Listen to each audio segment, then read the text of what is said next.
All right, and here we are for our last of the videos for this year of going through and taking a look at the recently released free response questions for AP Physics 1 for the 2026 AP exam. So this was version J.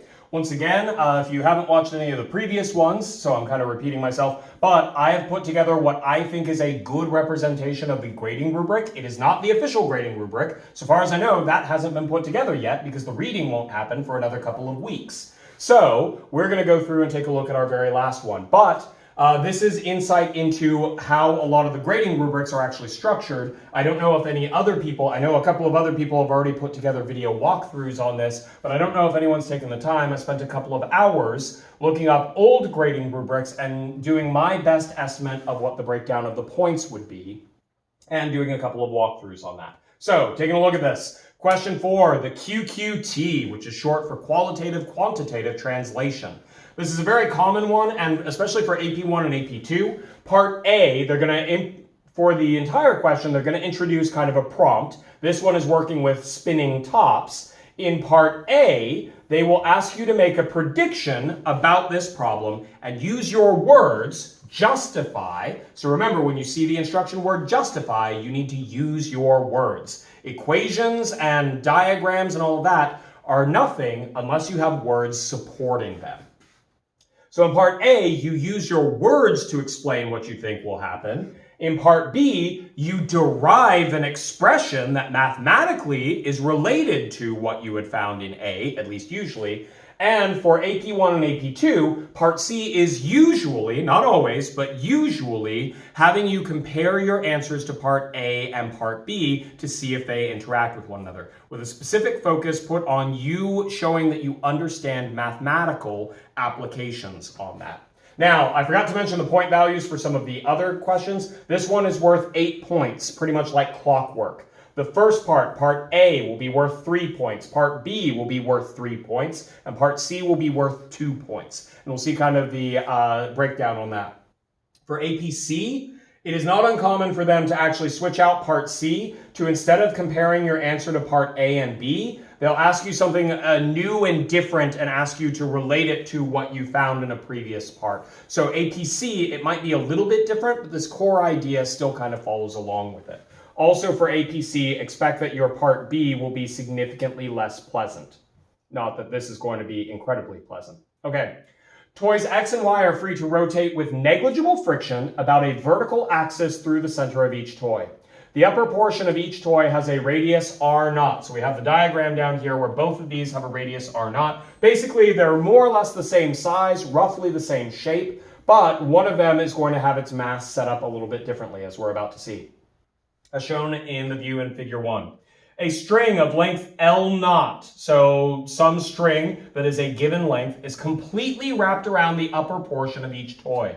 The rotational inertia of toy X is Ix, and the rotational inertia of toy Y is Iy, which is half of Ix. So as we can see here, they're both more or less the same size, but this one, toy X, has more mass on the outside edges away from the center of rotation, so it has a greater rotational inertia, which is represented. They're telling us that when you actually do the analysis on it, that this one has twice the rotational inertia of this one. We have the string wrapped around here. The top parts are pretty much exactly the same. It's just the bottom parts that are making the weight distribution result in a different rotational inertia.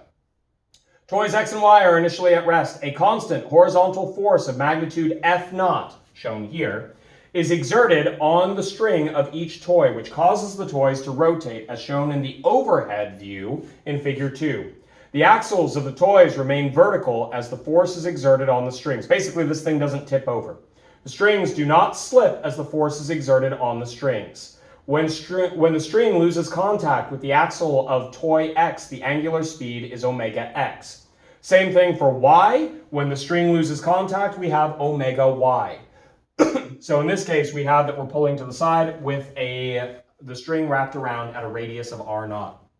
For my students, we pretty much always do the lab where I have the PVC tubes that are on the pole, and you all do pretty much exactly this. You apply a force at a given lever arm, a radial distance from the center of rotation. You pull on that, and while we usually look at it from a kinematic viewpoint, solving Newton's second law, this is effectively the same thing. And our understanding of applying the torque there may prove to be very useful on this. Okay, part A. Indicate whether omega y is greater than, less than, or equal to omega x by writing one of the following. Then justify, using your words, your answer using qualitative reasoning beyond referencing equations. Now that doesn't mean equations aren't okay. You can put equations in there, but you have to have words that are describing what those equations mean. So what we used to have in this, and I think is being brought over, though they might adjust it some, it's basically when we used to say explain, which has now been replaced by justify, you only get points for the words you use, but you can also use equations to back those up. We'll see some examples on this, hopefully in this question. Now, for many of my students, I expect that you all would probably identify, okay, the one that has the greater rotational inertia would be harder to move, and therefore we should end up with omega x, because x has the greater rotational inertia, would be less than omega y. Coming to that conclusion is great. It will get you partial credit. At least, I'm pretty certain, you're going to need a little bit more. But even if you just go in and say, oh, the one with the greater rotational inertia is harder to move, and therefore it would be going slower, that's a great place to be. I expect that you'll probably be getting 2 out of the 3 points. But you won't get all of them, and I'll show you why as we go through our grading rubric on this. The correct answer on this should be omega y is greater than omega x. And you do need to get used to the notations on this. Though if you look, they say greater than, that's the first one, less than, that's the second one, or equal to. I don't think that you'd have to write it with the greater than, less than sign. You could also say omega y is greater than omega x. Although they do say by writing one of the following. Again, this is kind of a new notation. I need a little bit more to have a good idea if they want you to write it specifically in the mathematical representation. But let's take a look on here. How I've broken down the points on this, I've got it set up in a couple of different ways. But with this, I think the best way to go about it would be this. First off, the first point is for an indication that omega y is greater than omega x with an attempt at a relevant justification. If you've watched the other videos or heard me talk about this before, I'm using this notation, attempt at a relevant justification. That means basically you're using your words, you're referencing some decent physics, even if you're not doing it correctly. That's the attempt at a relevant justification. This is something we've seen a lot on previous AP exams. I don't know how much they're incorporating it now with the recent redesign, but I think it would still carry over. This might be one of those kind of hand-wavy things where you might have to have more than just an attempt at a relevant justification. But I think for the first one, it's basically, can you identify more or less the correct answer and have some physics reason for it? I do want to emphasize the relevant, as I have in previous videos on this, just to reinforce that. Relevant means that it isn't just, hey, it's this because y comes after x and therefore y would be bigger than x, just like numbers. Like, that's a justification, but that's not really a relevant justification. We want you to have something where you're referencing physics, even if it's not applying it correctly. But if you do, like I said before, if you had something where you said, okay, well, the rotational inertia describes how hard it is to change how something is spinning, and therefore I conclude that the one that has the lower rotational inertia would spin slower, right? That's the wrong conclusion, but it's actually a decent application of the ideas. That would be a relevant justification, even if it's not correct. So a lot of times with this first point, it's like, do you have something that is showing some knowledge there, even if it's not perfectly correct? I don't know if you have to have for an indication of the correct answer. They might be leaning towards that now, where it's like you only get that point if you can come to the correct conclusion, even if it's for the wrong reason. But in the past, we've also had things where it's like, for having a conclusion that you have there that is supported by your justification, whether or not it's completely correct, that used to be the sort of thing that would get partial credit all the time on the AP exam. And I would be surprised if you got 0 points if you were applying decent physics, even if you were applying it incorrectly. Though I expect you'd only get 1 out of the 3 points. Okay, back to the actual walkthrough on this. I think the middle point would come for a justification that includes one of the following: that the force, the lever arm, as we say in my class, or the radial vector, and the string length is the same for both toys, or the torque and angular displacement is the same for both toys. I could also see this being simply if you identify one way or another with the force and the lever arm, or just straight up saying the torque is the same for both of them. You might be able to get this by saying, hey, we're pulling with the same force under the same conditions for both of them, so they both have the same setup and starting condition. That's a key part of this. In order for us to predict what's going to happen at the end, we can't just say what's changing, we also have to identify what things are the same for both of them. In one of my previous FRQs, I also talked about this where it's you want to talk about what changes, but you also want to identify what stays the same so that you can completely explain what's going to happen with these things. In this case, this one is for identifying that they both start kind of the same and that they are both subject to the same thing that's messing with them. In this case, we're applying the same force and the same setup for both of them. I think that's what the middle point would be about. And that's a common one for people to overlook. Please remember when I first started describing this, I said something where it was, oh, the one with the bigger rotational inertia is harder to spin, so it would be going slower. That's great. We're going to see that that gets you the third point, but it would not get you the second point. Just because the thing is harder to spin doesn't mean it would be going slower unless I do the same thing to both of them. And that's why this middle point is so important and one that is commonly overlooked by students. We only get this outcome if one of them is harder to spin and we do the same thing to both of them, then the harder to spin one would be going slower. But if I pull 4 times as hard on the one that's harder to spin, it could still be going faster. So here's why it's important to identify what things are the same. Now that we've identified that they're subject to the same torque and possibly angular displacement, or the same energy is given to both, that might be another way of phrasing it. We'll see when we do our work through in derivation. For a justification that correctly relates the different rotational inertia of the toys to the final angular speed with which they spin. I have notations here in the purple text. That's commentary from me, because purple's an awesome color. Example methods are below. You could use either Newton's second law and kinematics. In this, you would identify that they have the same torque. So y has a greater acceleration because it has a lower rotational inertia.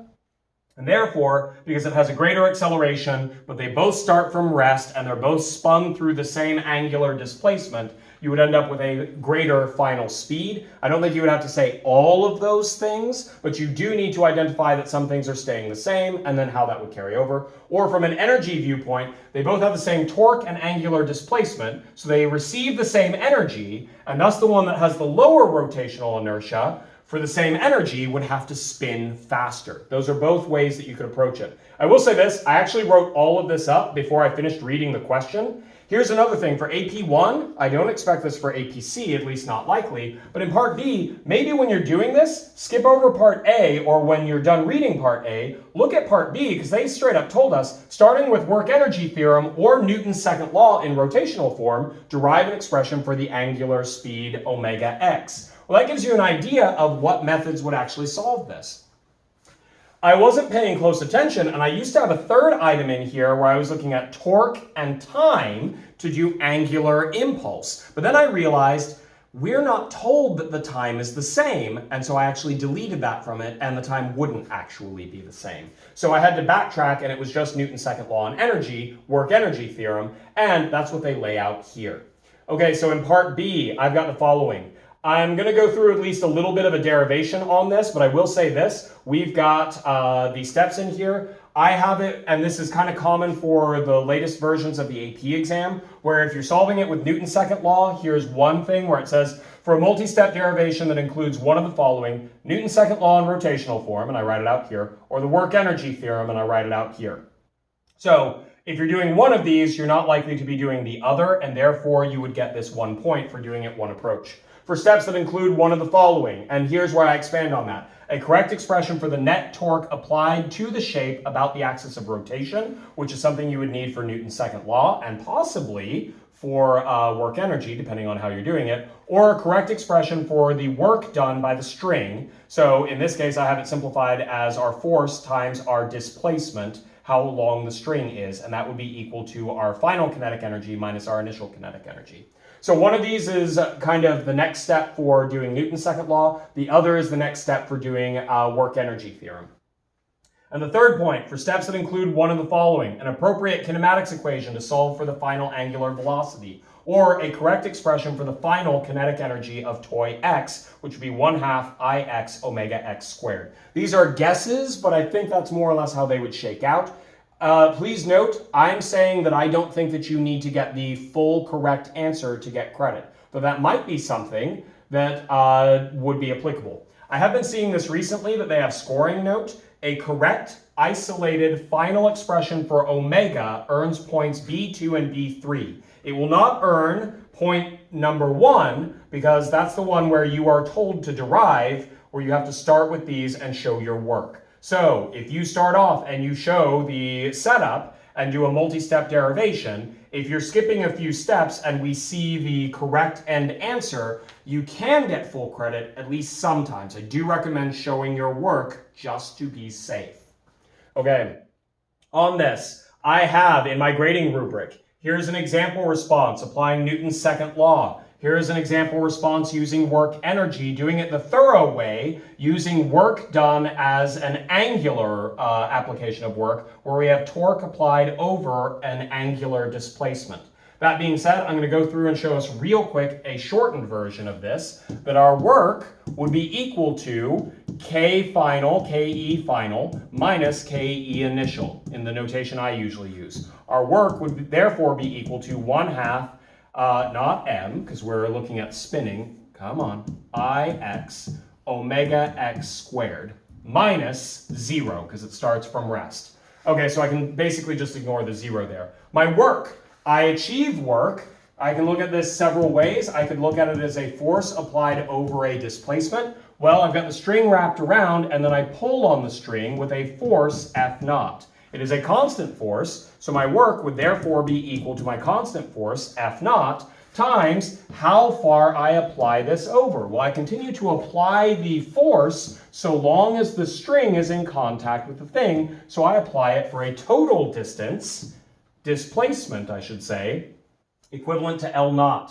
As a side note, you can also verify this. It's more steps, but you can find using the torque and delta theta and relating it to the linear displacement, we can actually get the exact same outcome. This more or less saves a step. Technically, we have cosine of the angle between them, but I'm pulling that way, and the string is displacing that way, so this would be 0, cosine of 0, which is just positive 1. I get the following. F0, L0 is therefore equal to 1/2 ix omega x squared. And I want to solve for, let me double check, but I think it's omega x equals some stuff. So I'm going to multiply both sides by 2 and divide both sides by our rotational inertia. So I have 2F0 L0 divided by Ix equals omega x squared. And then finally I would end up with omega x equals the square root of 2F0 L0 divided by Ix. I believe this is the correct answer. I have also gone through and in the grading rubric, linked down in the notes, I think, hopefully, we've got example response for Newton's second law. I tried to show most of my mathematical steps. You could probably skip a few of these, but make certain you're leaving enough information so that the grader has an idea of what you're doing. Especially if you make a math error and do not get the correct answer, you can still get partial credit as you go through on this. But if you don't show your work, either you get the correct answer or you get nothing. So, something to think about. On the last part, part C, justify how your derived equation in part B is or is not consistent with your reasoning to part A. This is one where they're really stressing the functional dependence. So on this is me. I looked up the one from last year and updated it for this question, but the first point of 2, at least for AP 1 exam, oh, this should say point C2, I'll get that fixed up at some point. For attempting to address the functional dependence between omega and I in the equation you derived in part B. So this comes down to what you had answered as part B. A big thing that I want to emphasize on this, if you run into problems actually solving these things, if you can't finish up the derivation in part B, do the following. You know that you're trying to set up something relating omega, and so omega x equals some function based on ix, do the following. Just write down omega x equals 3ix. You will not get any points for this in part B, but in part C, you can get full credit for correctly comparing this. So I'm going to show you how to do both of these, and both of these should get full credit. If you can, actually derive a correct answer. In this case, I have omega x is inversely proportional, technically to the square root of our rotational inertia.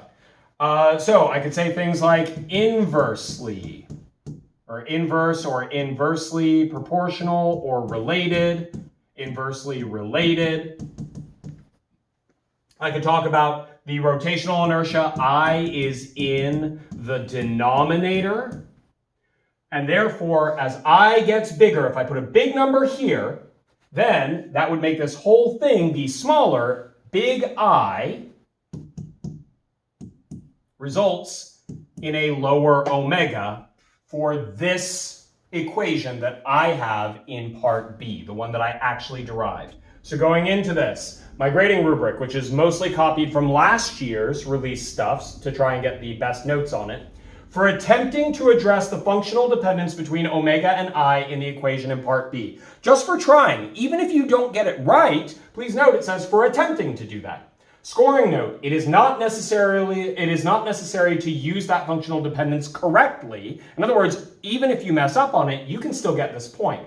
But to earn this point, your response needs to include functional dependence language, such as proportional. Like I said, this one's inversely proportional, but proportional or related. Omega is related to 1 over I. That would be a good usage of related. Other ones, numerator and denominator, just like I said here. I is in the denominator. Even if I didn't say any of these other things, I could say I is in the denominator. So if I is big, omega would be small. This is us explaining the functional dependence. So those are some of the key words that the graders are going to be looking for. Make certain that you're thinking in those terms. You could also say inversely proportional or inversely related, or is related to this being in the denominator, that sort of thing. So in this, I would say the following.